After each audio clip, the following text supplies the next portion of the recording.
For joining me on Nuggets of Wisdom. I am Charles Mosakanda, and I really appreciate you taking the time to grow and mature as we edify each other. And I will hasten on and make this nugget short and to the point. I titled it, Let Your Light Shine.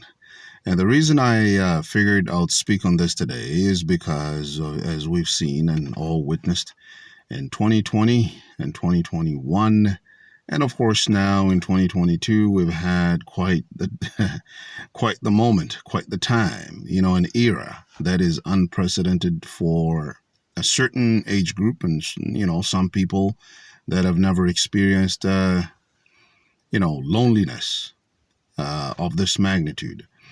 And some people have felt abundant, some have felt unappreciated, neglected, and that no one really cares. And then you hear the common, sayings, that person is not as what, they're not the same. They done change, they're not who they used to be, and this and that, which is true. I don't negate that fact. It is a tangible, experience for some people in their lives. However, there are certain things to take into consideration. And the reason I titled this Let Your Light Shine is because we all are a different light to different people.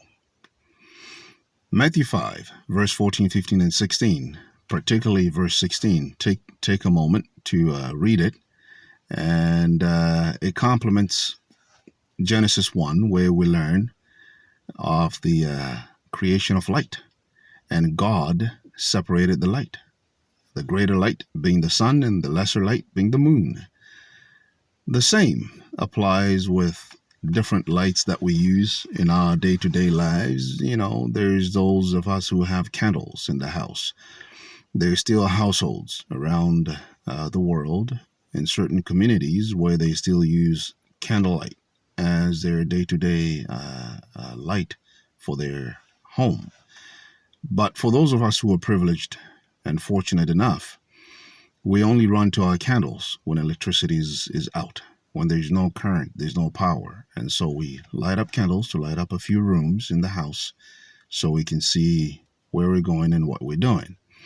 And then there's that electricity light I'm talking about, the electrical bulb, that lights up a room. We have them in our bedrooms, bathrooms, kitchen, living area, storage areas, you name it. And then we have the street light, which lights up a larger, exterior area. And it's usually brighter than the inside house light. And we have the headlights on our automobiles, on our buses, machinery that we operate maybe in farming areas and stuff like that to light up the way as we operate the vehicle. Now, if you were to take the candle to light up the automobile as you drive, chances are you're going to burn the vehicle. If you try to put that candle in the headlight fixture, you're gonna have a problem. You will be in trouble. The same if you were to take the headlight bulb and try to, put it in the house fixture. That wouldn't work really well to try and light up your house with vehicle headlight bulbs.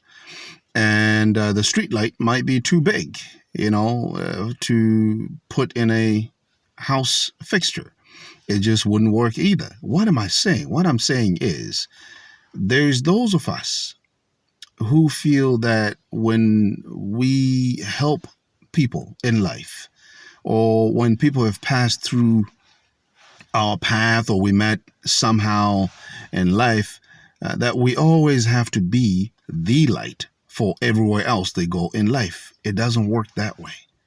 If you were the candle that lit up their life when circuits had broken down, when there was no current in their lives, where things were dark and gloomy, and you're the candle that, lit up their world, trust me, you're as valuable as a street light that's lighting up a larger area outside. Because now when they're walking on the street, they no longer need the candle. The candle will get blown out by the wind. They need a larger light, a larger street light. There are other people that they need to rub shoulders with, shake hands with, grow and mature with. So maybe we're talking business, we're talking education, we're talking other areas of life. Maybe it's love. They found somebody to love. Let them grow, let them mature, let them develop. If life were stagnant, we would have a problem, a big problem. Because if caterpillars would not develop into butterflies, none of us will have our tomatoes. We would have a serious problem. And none of us want that. We marvel at the beauty of butterflies. We love to see them, on the flowers, and they add color and beauty to this world. But in order for that to happen, it has to change from a caterpillar to being a butterfly. The same thing with people in your life.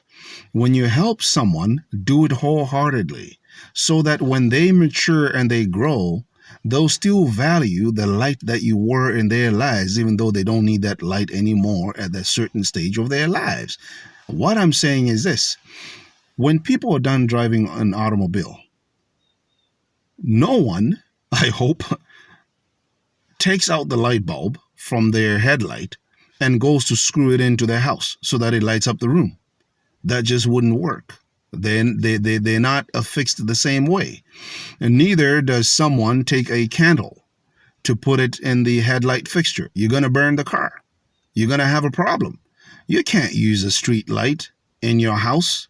It's just too cumbersome for that space. You need something that's fitting, something that goes with the decor, that makes your home look presentable. So you wouldn't want to put a street light in your bedroom, would you? No, you wouldn't. But you find that even though they don't take the street light to bring it in the house, it doesn't mean they don't value the street light. It just means that they know they'll use the street light the next time they're on the street. The same with the headlights. When you switch them off at night to get in the house, it don't mean you don't appreciate the headlights. You do, but you need them when you're driving your automobile the next time. So should the headlight blow out and say, no, I'm not going to work for you anymore because you went in the house and you did not take me with? No, folks, it doesn't work that way. Light the world in the best way that you know.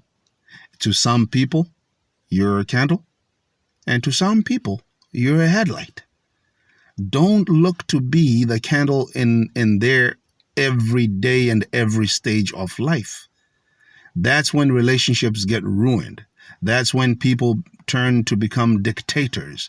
That's when people become heavy-handed in wanting to be in every pocket of their pants, in wanting to be in every pocket of their lives, in wanting to know everything about them inside out, simply because you've once helped them. No. When you've once helped somebody, just know that they value you. That's why people don't throw away candles, even when electricity has returned and there's current in their lives again. There's power in their lives again. But they still keep the candle hidden somewhere, safe, so that if things should turn dark and gloomy, they know where to go. Be that person where someone knows where to go. When they need to be on the street, they know to come to you. When they need to be in an automobile situation, they know to come to you. When they're in the dark, they know to light up your candle. When they're in a room, to light up your bedroom light. Know your light with every single person so that you're effective and you're appreciated and your value remains. The moment you try to force yourself on people and try to guilt people in that, oh, they changed, they always used to call me, and now they don't anymore. They done bought a house and they have a new car, or they now have a boyfriend. They don't talk to me anymore. Bill, it's funny how people change. Well, yeah, we do want people to change. Change is good. Even God himself says, behold, I do a new thing. Do you not behold it? Do you not see it? Do you not understand it? Do you not perceive it? Even God does new things, and he does new things in people's lives. That's why we pray for people so that their lives are blessed. We pray for blessings so that life is dynamic and it changes in a positive way and not stagnant. So please keep in mind to let your light shine at the appropriate time, the appropriate place, and let people enjoy other lights that help them along the journey of life. May God help us. May God bless us. And may you continue to let your light shine as you light up this world with your beauty, your glory, your good deeds, and that the name of God may be glorified through you. Thank you for joining me on Nuggets of Wisdom. Once again, I am Charles Musakanda. Please like, subscribe, share, comment, ask questions, discuss, whichever. We're more than happy to hear from you and to grow together. And I look forward to seeing you again soon. Thank you.